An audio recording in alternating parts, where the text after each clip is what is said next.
Okay, let me go ahead and share my screen. So this will be the second part of chapter 7. We're going to be dealing with kinetic energy, the work energy principle primarily. And just a recap, in part 1, I may have failed to say that force was constant.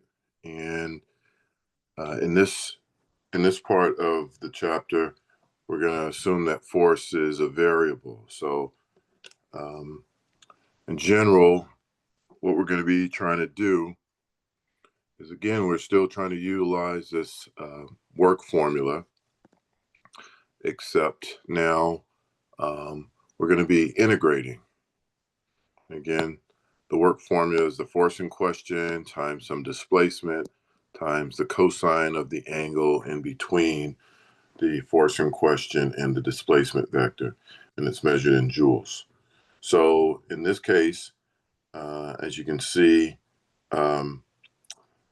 this is the force, and as you travel along the force, it is changing. So just imagine that the force is changing over this period of time. So if you were to look at this in terms of what it would, if you were to look at this and try to uh, get an understanding of what's going on, what you would do is you would try and determine the area under the curve, and the area under the curve would be the total work done by that force over some period of time. So let's look at a problem here.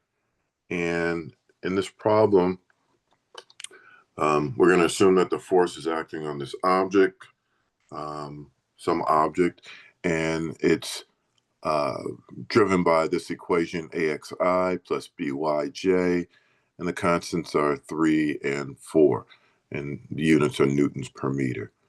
So don't get too caught up in that. It just basically breaks down to this equation over here.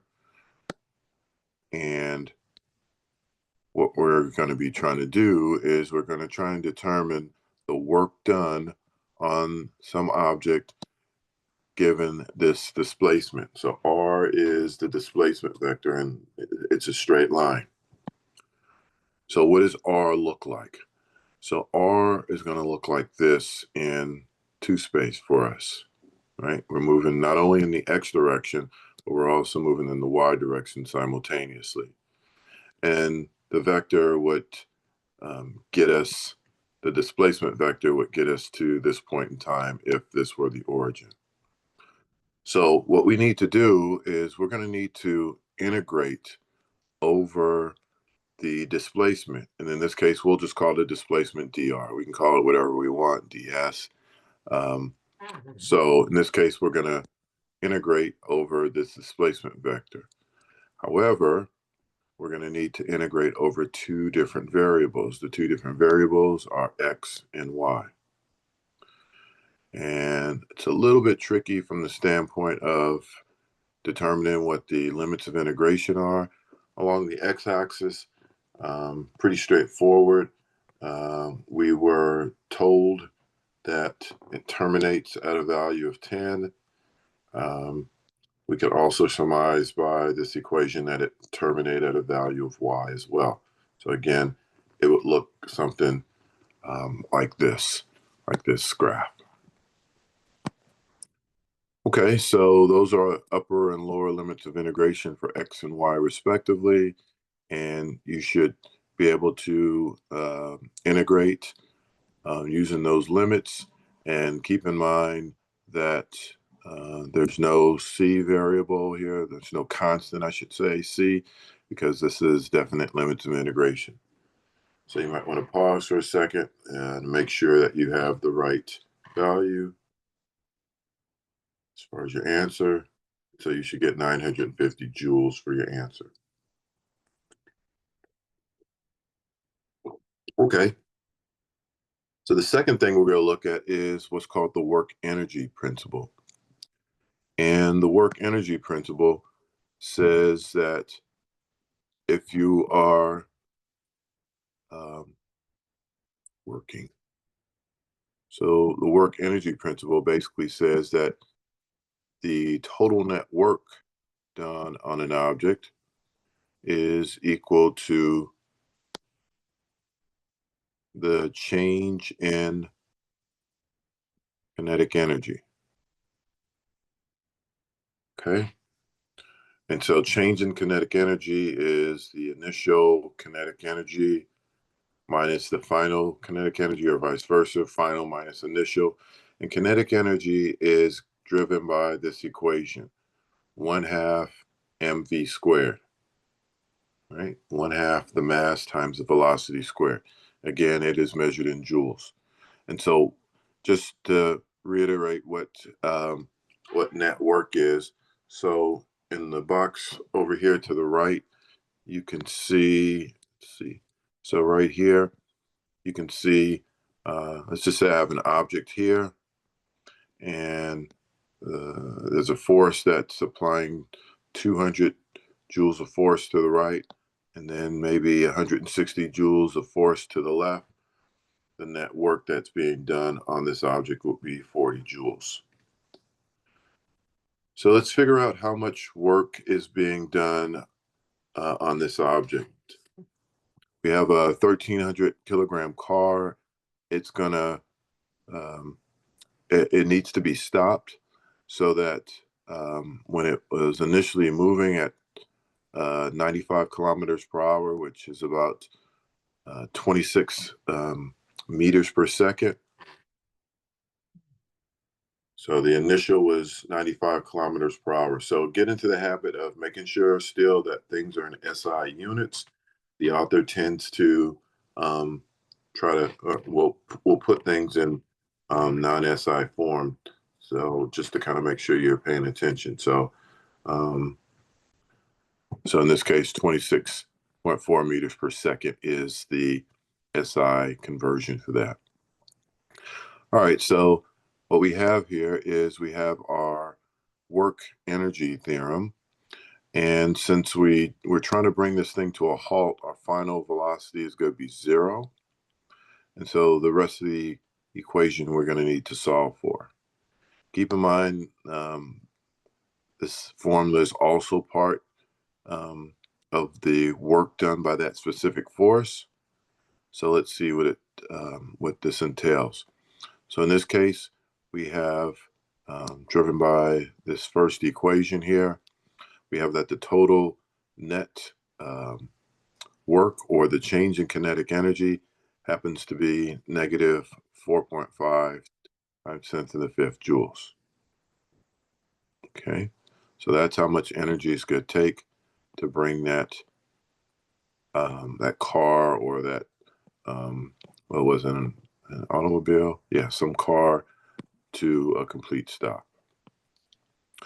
All right, so last equation, or last problem, we're going to have so it says that the force required to compress an imperfect horizontal spring, and amount X is given by this formula F.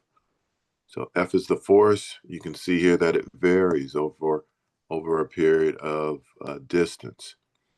And so, so right here, force is not a constant, it's a variable. So we're going to compress the spring 2 meters, and then we're going to release it, and we're going to try and figure out at what speed it's going to give this 3 kilogram ball that it's held against when it's released.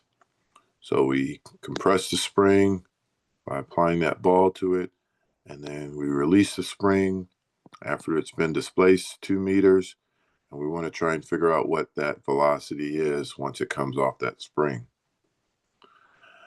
All right, so we're going to assume that the ball stays constant with the spring, or sorry, it stays in contact. This is contact with the spring until it's released. and it's going to be released at some position x equal to 0. So once it's released, it's going to move that 2 meters. And so we're going to look to see what our total work is here first. Actually, we're going to kind of force out an equation. The total net work done by the object is the change in kinetic energy. Our initial this time is 0. That's when it's here. All right. So it's at 0 all the way up until it is released 2 meters later. We're going to assume again that it stays in contact with the object. So the initial velocity is 0 relative to the spring, and then it begins to move, and that's our V final. So here is the equation that we're going to try and push out from. We're going to try and solve, but let's integrate. We're going to integrate from 0 to 2 on that work to see what the total work is by this spring, all forces on this spring. So we're going to integrate from 0 to 2 because we're only integrating in one direction.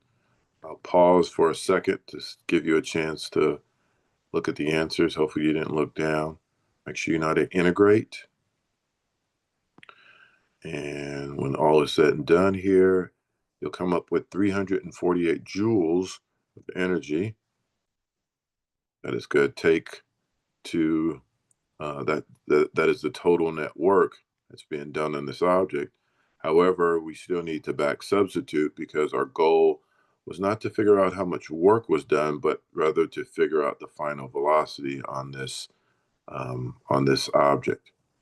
And so we'd substitute here for the total work done, and then solve for V final. Okay. So what I did starting here was I did two things. So the first thing is I see that these two, when multiplied, gives me 3/2. So I multiply by the reciprocal to clear that fraction. And so when I take 348 multiplied by 2/3, I get 232. And then this means that if I solve for V final after taking the square root of 232, I get 15.2 meters per second. Okay, so that is part 2 of 2 for chapter 7.